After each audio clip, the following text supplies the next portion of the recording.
নমস্কার, সবাই কেমন আছেন? আশা করি সবাই ভালোই আছেন। ছেলে অনেক দিন ধরেই বায়না করছে একটু ফ্রাইড রাইস খাবে, মানে টিফিনে নিয়ে যাবে। প্রত্যেক দিন টিফিনে একটু ঘুরিয়ে ফিরিয়ে খাবার দিলে না বাচ্চাদের মনটাও ভালো লাগে আর একটু খেতেও ভালোবাসে। সবসময় রোল চাউমিনটা না একঘেয়েমো হয়ে যায়, আর ও বাইরের খাবার খুব একটা খায় না। স্কুলের ক্যান্টিনে পাওয়া যায়, কিন্তু তাও ও বলবে মা আমাকে টিফিন বানিয়ে দাও, ওতে ওর খেয়ে পোষায় না। ওদিকে তাই সব রকম সবজিগুলো ধুয়ে নিয়েছি, একদম পেঁয়াজ কুচিয়ে নিয়েছি আর একটু লঙ্কা কুচিয়ে নিয়েছি আর কটা কিশমিশ ছিল, ভাবছি ওই কটা দিয়ে দেবো। আর এদিকে গাজর, ক্যাপসিকাম আর বিনস একদম কুচিয়ে নিয়েছি। আর এর মধ্যে ভাবলাম একটু সয়াবিন দেবো, তাহলে না খেতে টেস্ট হবে। সয়াবিনটা তো একটুখানি গরম জলে বসিয়ে দিয়েছিলাম। তারপর ভাবলাম সয়াবিনটা যদি শুধু শুধু ভাজি না তাহলে একটু রাবারের মতো হয়ে যাবে। যার জন্য কি করেছি, একটু ধনে গুঁড়ো, জিরে গুঁড়ো আর 2 চামচি মতো টক দই নিয়েছি। নুন মিষ্টি দিয়ে ভালো করে এটাকে সয়াবিন দিয়ে একদম মাখিয়ে নেব। তাহলে এর মধ্যে মশলাপাতি ঢুকবে, সয়াবিনটা খেতে না আরও বেশি টেস্ট হবে। আর যখন এটা ভাজবো তখন কিন্তু আরও যেন রাবারের মতন হবেও না, সফটও থাকবে। আর সয়াবিনের যে একটা নিজস্ব কোনো স্বাদ নেই, এতে যত মশলা দেওয়া হবে তত কিন্তু এর স্বাদটা বাড়বে। এদিকে আমি বড় সয়াবিনটা ভেবেছিলাম নেবো, তারপরে ভাবলাম না, বড় সয়াবিনটা হলে না ভাজলে ওটা কি হয়, মানে ভেতরে মশলাপাতি ঢোকে না। যার জন্য ছোটো সয়াবিনই নিয়ে এসেছি, দেখতেও ভালো লাগবে আর খেতেও কিন্তু খুব টেস্ট হবে। এর মধ্যে কিন্তু ডিম দিয়ে দিলে আরও খেতে টেস্ট হতো। তা ওটা আমি চিলি সয়াবিন দিয়েই বানাই। তা আর ভাবলাম যে এর মধ্যে তাহলে একটু টমেটো কেচাপ দিয়ে দিই, তাহলে টক মিষ্টি, এদিকে টক এদিকে মিষ্টি, ভালোই লাগবে। এর মধ্যে গোলমরিচের গুঁড়ো দিতে ভুলে গেছে, থাক ভাতের মধ্যেই দিয়ে দেবো। আর এটা ম্যারিনেট করলাম না গোলমরিচের গুঁড়ো দিয়ে। এবার এটাকে মেখে একদম সাইড করে রেখে দেবো।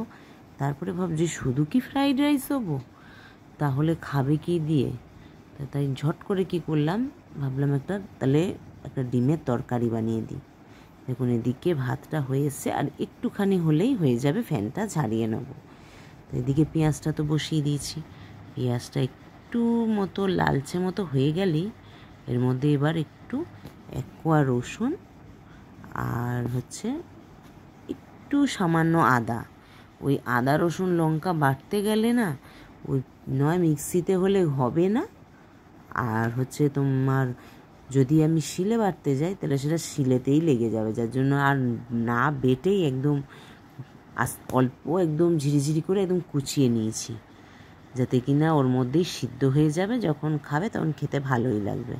আর একটা টমেটো দিয়েছি একটু গ্রেভি হওয়ার জন্য।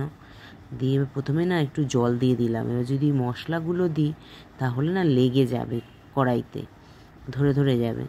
তার জন্য কী করলাম, একটু সামান্য জল দিয়ে দিয়েছি। আর দিয়েছি গোলমরিচের গুঁড়ো, কাঁচা লঙ্কা বাটা তো দিইনি, গোলমরিচের গুঁড়োটাই দিয়ে দিয়েছি।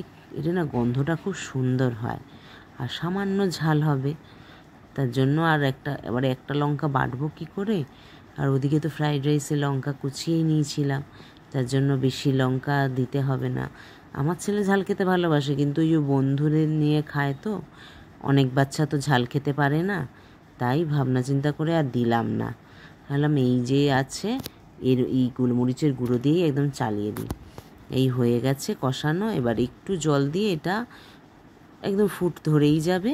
এর মধ্যে কী করবো, একটা ডিম ফেটিয়ে দিয়ে দেবো, তাহলে ডিমটাও সিদ্ধ হয়ে যাবে, আলাদা করে সিদ্ধও করতে হলো না। আর এতে না সুন্দরভাবে নুন ঝাল মশলা সবভাবে ঢুকবে, তাতে খেতে না কিন্তু খুব টেস্ট হয়। এটাকে আমি ইউটিউবে একজনের ভিডিওতে দেখেছিলাম, উনি বলেছে এটা ডিমের তেলানি, কিন্তু আমরা বলি ডিমের তেলানি হোক বা পোচ দিয়ে তরকারি হোক, একই জিনিস। এটা দেখতে দেখতে আমার তরকারিটাও একদম হয়ে গেছে, তাই ভাবলাম একদম টিফিন বক্সে ভরেই দিই। টিফিন বক্সে ভরে একদম রেডি করে দিলে এটা ঠান্ডাও হয়ে যাবে।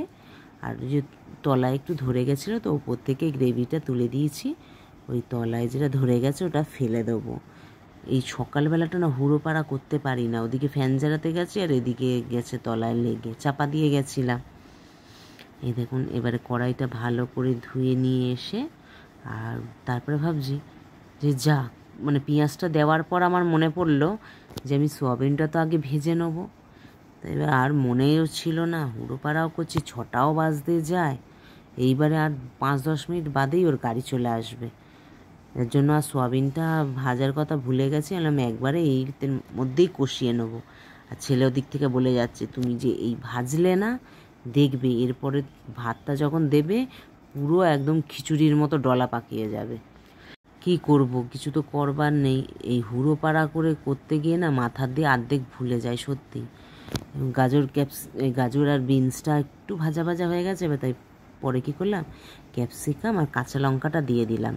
ক্যাপসিকামটা দেখবেন একটু যেন শক্ত শক্ত হলে খেতে যেন বেশ ভালোই লাগে, একটু কচকচ করলে বেশ ভালো লাগে। জানি না কার কেমন লাগে, আমাদের তো বেশ ভালোই লাগে। একটু শক্ত শক্ত একদম গলে গেলে যেন ওর একটা টেস্টটা চলে যায়।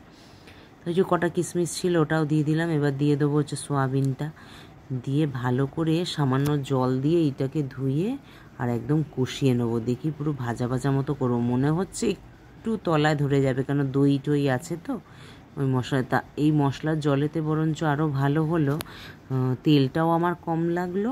আর হচ্ছে গাজর বিনস যে 50% মতো সিদ্ধ হয়ে গেছিলো ওটা পুরোপুরিভাবে সিদ্ধ হয়ে যাবে। এই দেখুন তেল বেরিয়ে গেছে, আর এদিকে মশলাটা বললাম না একটু লেগে যাবে, ওই যাই হোক লেগে গেছে মশলাটা, কিন্তু পুড়ে যায়নি। ওই যে দইয়ের যে জলটা শুকিয়ে গেছে তার জন্য একটু লালচে লালচে ভাব ধরেছে। ভালো করে ভাতটা দিয়ে একদম নাড়াচাড়া দিয়ে নিই। এবার এইটা অনেকক্ষণ ধরে আমাকে নাড়তে হবে, তাও আমার মনে হচ্ছে এটা জট পাকিয়ে যাবে, ওই ঝুরঝুরো মতো হবেই না কিছুতে। যাই হোক সকালবেলা হুড়োপাড়া করে যে টিফিন বানিয়ে দিয়েছি আমার মনে হয় এই অনেক। তা এই দেখুন না পুরো লেগে লেগে গেছে। ছেলে বলেই যাচ্ছে যে তোমাকে আমি বারণ করেছিলাম তা সত্ত্বেও তুমি এরকম করলে, আজকের দিনটা খা, বাড়িতে এসে দেখবি ওটা পুরো ঝুরঝুরে হয়ে যাবে। এটা যদি আরেকটু আগে করতাম ফ্যানের তলায় দিয়ে দিলে এটা কিন্তু পুরো ঝুরঝুরেই হতো, খেতে কিন্তু টেস্ট হয়েছে। যাই হোক টিফিন বক্সটা আমার প্যাক করাও হয়ে গেছে, ওদিকে গাড়িও চলে এসছে, ওদিকে হরেন দিয়েই যাচ্ছে। বললাম না তাড়াতাড়ি করে টিফিন বক্সে দিয়ে দিই, আর একটা চামচ দিয়ে দেবো, তাহলে খেতে না খুব সুবিধা হবে। ও চলে যাক, আমি তাহলে এবার বাকি সব কাজ সারতে লাগি। ছেলে তো চলে গেল, চলে এলাম একটু ছাদে। আজকে যে হারে রোদ্দুর উঠেছে মনে হচ্ছে আজকে একটু গরমটা বেশিই পড়বে। আকাশ পুরো একদম জলজল করছে রোদেতে। এখন বাজে সকাল 6:30, কিন্তু অবস্থা দেখতে পাচ্ছেন ছাদেই রোদ একদম ভরে গেছে। গাছগুলোতে একটু জল দিয়ে যাব এখনই, আজকে আর বেলায় আসা হবে না, জামা কাপড় কাচা নেই তো ছাদে আসবো না, একবারে এখনই জল দিয়ে আর নিচে নেমে যাব।